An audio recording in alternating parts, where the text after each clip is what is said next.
Assalamualaikum warahmatullahi wabarakatuh. Apa kabar semuanya? Semoga kita semua dalam lindungan Allah Subhanahu wa Baiklah, hari ini kita akan belajar bersama tentang zakat fitrah dan zakat mal bersama Ibu Delva Arianti, SPDI. Zakat fitrah dan zakat mal yang tahap awal ini akan kita pelajari yaitu pengertian zakat fitrah dan zakat mal, ketentuan zakat fitrah dan zakat mal, lalu mengenal hisab dan haul, dan yang terakhir adalah orang-orang yang berhak menerima zakat. Apa sih zakat fitrah? Zakat fitrah itu menurut bahasa itu adalah menyucikan. Secara istilah yaitu zakat yang diwajibkan bagi seluruh umat Islam tanpa terkecuali pada akhir bulan Ramadan. Banyaknya berapa yang harus kita keluarkan? Yaitu sebanyak 1 sa atau setara 2,5 kilogram atau 3,5 liter makanan pokok, suatu kaum, makanan pokok kita sehari-hari. Syarat wajib zakat fitrah, apa sih?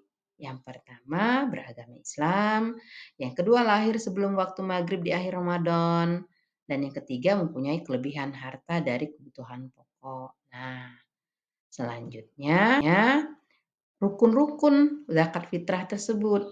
Ada niatnya, ada muzaki, orang yang berzakat fitrah, lalu adanya yang mustahik, orang yang menerima zakat fitrah, lalu adanya harta yang dipergunakan untuk berzakat fitrah. Waktu pembagian zakat fitrah nih. Yang pertama, waktu takjil dilakukan sejak awal bulan Ramadan tiba hingga hari terakhir bulan Ramadan sebelum maghrib terbuka. Lalu waktu wajibnya dilakukan semenjak matahari terbenam, yaitu sholat maghrib, sampai sebelum sholat subuh di akhir bulan Ramadan. Satu lagi, waktu afdal dilakukan sejak sholat subuh sampai sebelum pelaksanaan sholat Idul Fitri. Nah, tadi kita sudah bahas tentang zakat fitrah. Sekarang kita bahas tentang zakat mal. Apa sih zakat mal? Zakat mal yaitu zakat harta adalah bagian dari harta seseorang atau badan hukum yang wajib diberikan kepada orang-orang tertentu dan dimiliki penuh dalam kurun waktu tertentu. Apa sih syarat-syaratnya? Nah, syarat-syarat orang yang, berzakat ya, yang pertama beragama Islam, merdeka, lalu harta milik sempurna, tidak merupakan pinjaman pihak lain, selanjutnya harta yang mencapai 1 nisab dan sudah 1 tahun kita miliki. Harta yang wajib kita zakatkan. Ini nih, yang pertama kita punya emas atau perak. Itu nisab emas 93,6 gram, bisa ada juga pendapat lain bahwasanya 85 gram. Kalau perak 624 gram. Sedangkan kadar zakat keduanya ini itu adalah 2,5%. Begitu juga zakat dari harta perniagaan sama seperti zakat emas dan perak. Nah, selanjutnya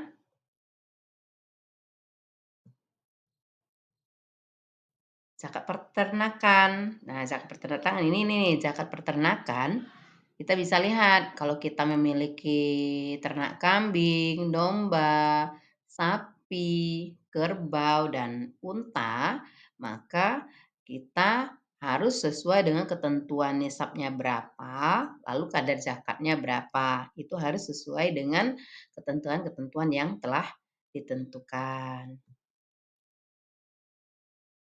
Lalu pertanian ini, ketika kita punya sawah, kita punya, eee, satu bidang tanah yang bisa kita, apa, bisa kita buat sesuatu, pertanian, itu ketika sudah mencapai 750 kilogram, kadar zakatnya yaitu 10%. Apabila tidak ada tambahan biaya pengairan dan 5% apabila ada tambahan biaya pengairan. Nah, Tuh, jadi harus ditentukan adakah biaya untuk pengairannya. Kalau ada biaya berarti sekitar 5%. Tapi kalau tidak ada biayanya, jadi dikeluarkan zakatnya 10%. Lalu zakat harta temuan rikas kadarnya adalah 20%. Nah, satu lagi nih, kalau kita bekerja, kita harus juga mengeluarkan zakatnya, yaitu zakat profesi. Para ulama khalaf, yaitu sekarang, ulama khalaf berijtihad bahwa pendapatan dari para profesional itu juga harus dikeluarkan zakatnya dengan ketentuan nisab sama dengan emas dan kadar zakatnya yaitu 2,5%. Nih, orang-orang yang berhak menerima zakat, yang pertama fakir, yang kedua miskin, ketiga hamil, keempat mu'alaf, kelima rikab, enam gharim, ketujuh sabilillah, dan terakhir adalah ibnu sabil. Baiklah, itu yang bisa saya sampaikan. Saya ucapkan terima kasih, mudah-mudahan ini sangat bermanfaat. Saya akhiri, wabillahi taufiq wal hidayah. Assalamualaikum warahmatullahi wabarakatuh.